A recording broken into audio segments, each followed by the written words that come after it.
when he followed her back to Mackinac. Not all homecomings were welcome home banners, brass bands, and family cookouts. What we should do, Fiona offered, is not touch anything and call the police. Except Molly's on desk duty tonight, and you know how she is with bodies. Nate's usually hanging around, but he's up at the Grand Hotel at $100 a plate dinner getting an award for spearheading the campaign to repair the limestone walls around Fort Mackinac. After 250 years, they're starting to look like Swiss cheese. Sutter's having his dessert about now, and raspberry creme brulee is his fave. He won't be happy if we drag him away. Happy? Well, I'm sure as heck not happy keeping company with a dead guy, and you don't look too happy, and Mr. Champagne is staring up at the sky and doesn't have a smile on his face either, so that makes it Nate's turn. He's the chief of police around here and gets paid for not being happy. I'm ringing him up. You're just pissed that you didn't get creme brulee. I dug Sheldon, my beloved iPhone with penny knock knock knock as a ringtone, out of my pocket and held it to the sky. This was more of a valiant effort of looking for service bars than actually expecting to find any. Mackinac Island was known for many things, like big horses, lots of bikes, the Grand Hotel that was truly grand, festivals for jazz, lilacs, ponies, and selling tons of fudge a year to the tourists we lovingly called fudgies. Mackinac Island was not known for great cell phone service. Heck, it was known for no cell phone service. Surprise, surprise, no bars, Fiona said, looking over my shoulder. I pocketed the phone I used for playing Candy Crush and taking selfies. The foghorn moaned again, mixing with the deep rumble of a passing freighter somewhere out there in the pea soup. Well, we can't just leave the body. What if the killer comes back for it? I finally said, trying to come up with a plan. Or comes back and gets us.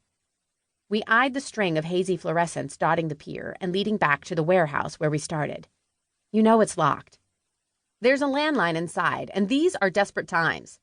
We trudged our way back up the pier, gravel crunching beneath our feet, as we crossed the lane to the warehouse. Byline, Fiona's horse, whinnied and pawed the ground, telling us he was tired of pulling a cart all day and wanted to go home to a nice barn and fresh hay.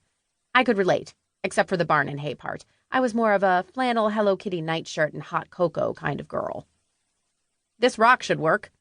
I picked it up and started toward the warehouse window when Fiona grabbed my hand. What in the world are you doing?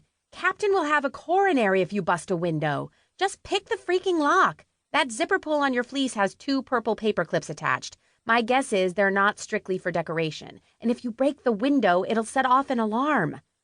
Nate can contact the alarm company to shut it off, and if I pick the lock, he'll get suspicious about other conveniently opened doors during our island capers. The Rock is an innocent bystander, same as me. Girlfriend, when it comes to you, Nate will never believe the innocent part. 20 minutes later, Nate Sutter, local police chief and celebrated hunk, trotted toward us on Shakespeare, his trusted steed. Through the mist, I could barely make out police stenciled in reflector yellow across his windbreaker and baseball cap. What, no tux? Shakespeare's got a phobia about bow ties. Sutter studied Fiona, then me, then the busted window. Captain's going to blow a gasket. Why didn't you just pick the lock?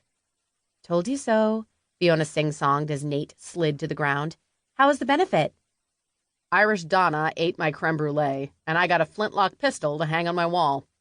I would have rather had my creme brulee. Sutter tied Shakespeare to a post by the bike rack, Mackinac's version of a parking lot. He unstrapped a black pouch from the saddle before following Fiona and me onto the dock, our footsteps making hollow sounds against the wood planks. Another forlorn foghorn blast reverberated through the darkness, the sound chilling me to my bones. If that headless horseman guy had galloped past us, I wouldn't have been one bit surprised. Actually, I would have peed my pants, but I'm just saying he would have fit right in. There. I nodded to the body. Poor guy. He didn't deserve this. Sutter's steps slowed before he stopped dead. His jaw tightened, his hands in a fist. What was that all about? He slowly pulled a camera from the pouch and snapped away, the flashes blindingly bright against the darkness. He moved side to side for different angles, then hunkered down beside the body cocooned in the damp mist. Why didn't the killer just dump the body in the water? I added. I mean, why leave it out here on the dock for the entire world to see? We've got 2 deep lakes right here, big ones. Disposing of a body is a snap. There was no response from Sutter, who usually recited a litany of police platitudes in these situations. Don't touch anything, stay out of my way, and my personal...